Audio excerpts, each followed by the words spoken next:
Alright, today's lesson is on conservation of energy. So what does it mean? How do we use it?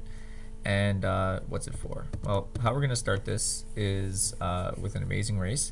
And so basically we're going to have the track set up in the room with a red profile, a yellow profile, a green profile, and a blue profile, pretty much shown as it is here.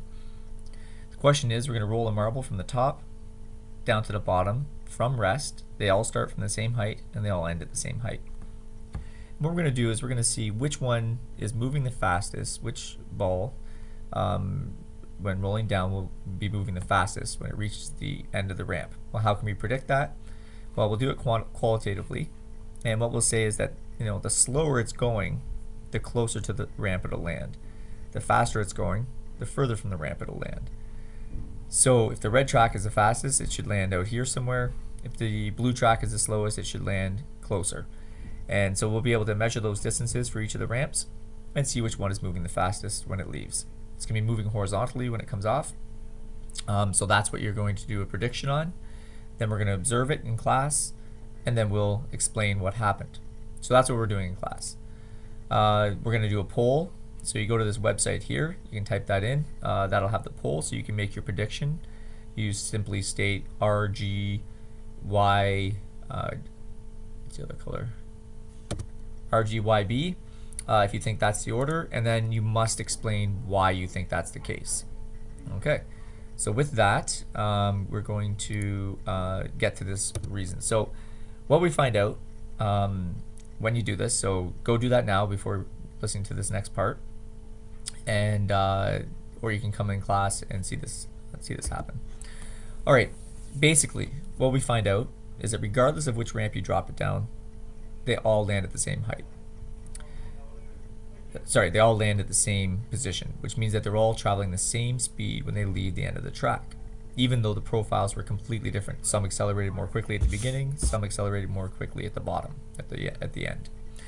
So the reason is that the ramps are all the same height, meaning that the ball started from the same height on each ramp and it ended at the same height on each ramp. So that means that the marble possesses the same amount of gravitational potential energy on each of the tracks initially. And that potential energy is converted into kinetic energy. Now, because they're both in all four tracks, they're losing the same amount of potential energy, they had to convert that same amount of money or energy into kinetic energy, which means that they're all moving the same speed since the masses were the same. In fact, it wouldn't even matter on the mass, but that's a different story. So since the same amount of GPE, gravitational potential energy, is converted into KE, or kinetic energy, and KE is related to speed, the ball has the same speed for each profile. This is known, this is one way of showing conservation of energy. In fact, there are many, many experiments. In fact, all experiments show that no matter what happens in a closed system, the amount of energy that you start with is the amount of energy that you end with. So you can write this down. The title, of course, conservation of energy. In a closed system. A closed system means that there's no external energy coming in and there's no energy leaving. So the universe might be thought of as a closed system, since the amount of energy we have in it is consistent and unchanging. The Earth is more or less a closed system.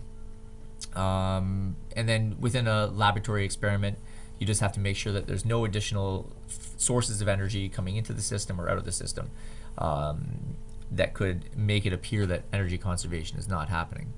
So in a closed system, the total amount of mechanical energy does not change. That is, it remains constant. So what's happening? It's only transformed from one form to another. So energy can transfer from kinetic to potential, potential to kinetic, from kinetic to thermal, from thermal back to potential. Like any of these transformations can occur. However, the total amount of energy that you have in the system stays the same. So if you have 100 units of energy, it could divvy up between the different types of energies and mix between them and transfer from one to the other. But during that whole process, if you add up all those individual energies, they're always going to equal that 100 units. And we'll see that mathematically in a bit. All right, the pendulum of doom, we'll do that in class. Basically, we're going to swing a pendulum at someone's head, see what happens.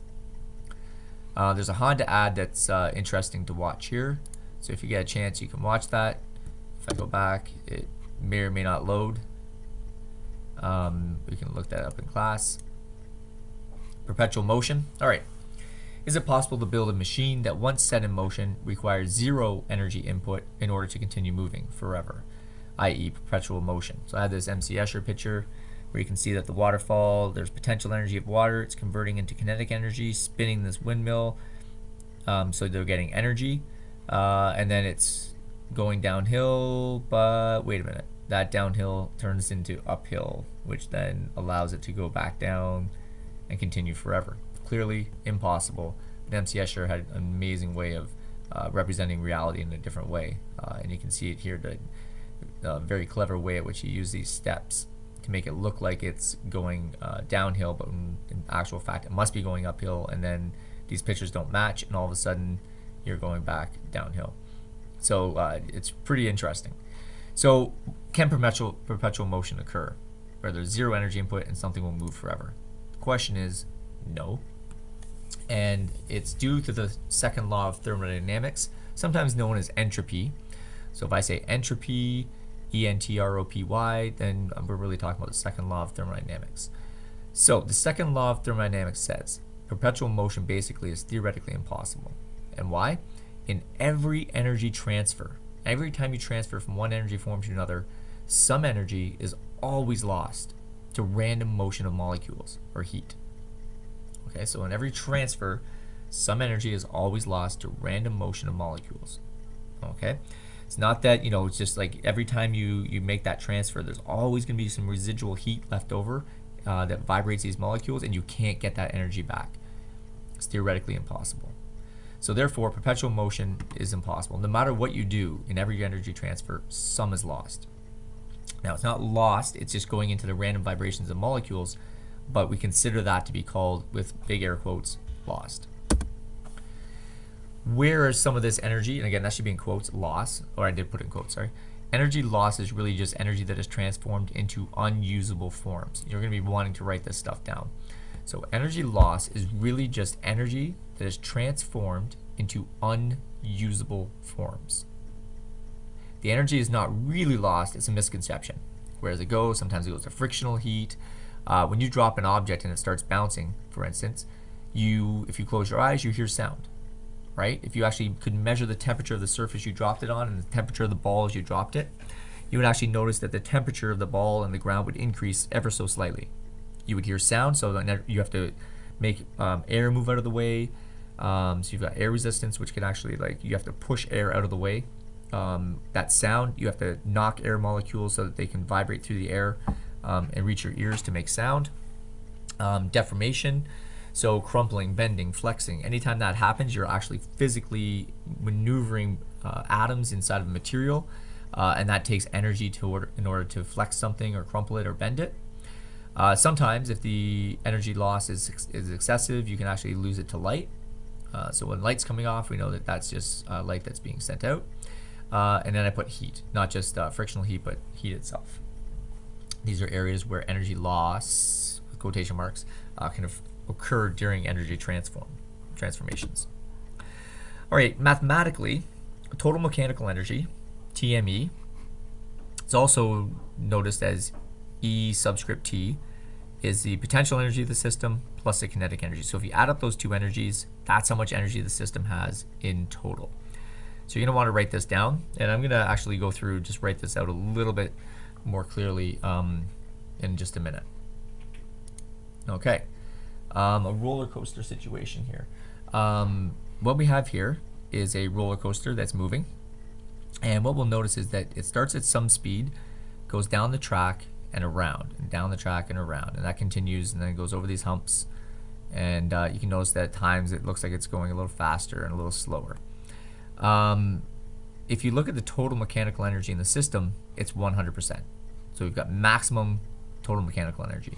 The object's speeding up, and then it goes up the ramp, it slows down, then speeds up, comes around, slows down, speeds up, and keeps going.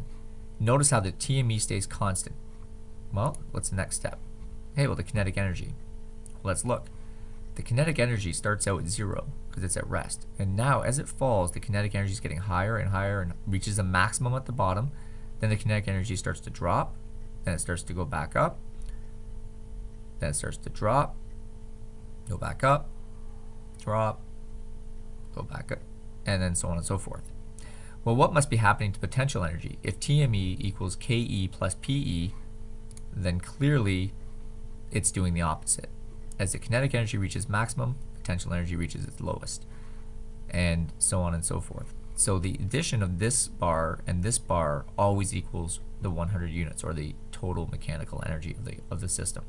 This is always true. We could add in thermal heat energy, frictional energy, and all that kind of stuff, and it would actually work the same way. Okay, we're going to work through this question, the roller coaster problem. It's the next download. There's a video tutorial explaining it as well, and we're just going to wrap this up with our quick thing about total mechanical energy. So you're going to want to write this down as well. So this is the next problem we're going to go to. Okay, so the ET, if we say that the total mechanical energy, so I like to call this ET I is equal to ETF. So this is the total initial energy of the system, of the object, or whatever it is, and this is the total final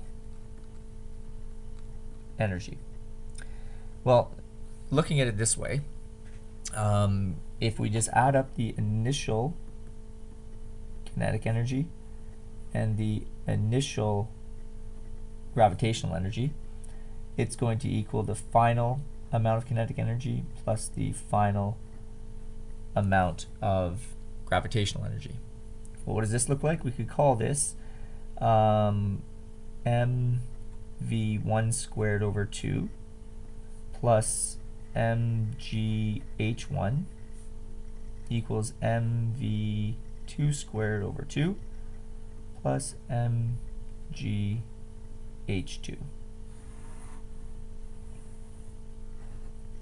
So this says that if you know the initial kinetic energy and the initial gravitational energy, at the end of whatever it's doing, you can see that it must equal whatever the new kinetic energy is plus the new gravitational energy. So if the gravitational energy starts high and goes low, then the kinetic energy must start lower and end up higher. Because if this goes, basically if this term up here, if this term drops, if this term drops over here, that term must go up in order for it to balance out. Okay? If this term drops, meaning it's going slower at some point, then it must have gone up in height in order to always balance out. The ET must, this ET up here, it must remain the same on both sides, always. Another way to look at this is if we rearrange this equation. So for some of you this is going to be interesting here. We can see that mv1 squared over 2 minus mv2 squared over 2 equals mgh2 minus mgh1. Well, if you think about this, this here is really, I bring a negative sign out,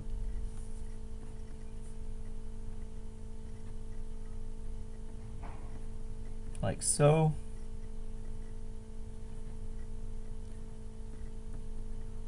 I don't have to bring the, because this is final minus initial. Now I've got final minus initial. Okay, so the reason I brought this negative sign out, if I multiply the negative in, it becomes this term, because this is the change in kinetic energy, and this is the change in gravitational energy. So it turns out that they're related to each other like so. So if you have a change in gravitational energy, you have a negative change. If you have a positive change in gravitational energy, you have a negative change in kinetic energy, and vice versa. If you have a negative change in gravitational energy, you'll have a positive change in the kinetic energy. That means that if the delta Eg So all that says is that if delta Eg decreases, then the object, so that means that it's, if delta Eg is positive, then this means that delta Ek must be negative. And if delta Eg is negative, meaning that there's a reduction in the amount of gravitational energy, then that means that there's an increase in the amount of kinetic energy. Here, if there's an increase in the gravitational energy, there's a decrease in the kinetic energy. So that's what that's saying there. That's a very subtle point, but we're really just going to be working with this term up here. Okay, we're going to get to the examples now.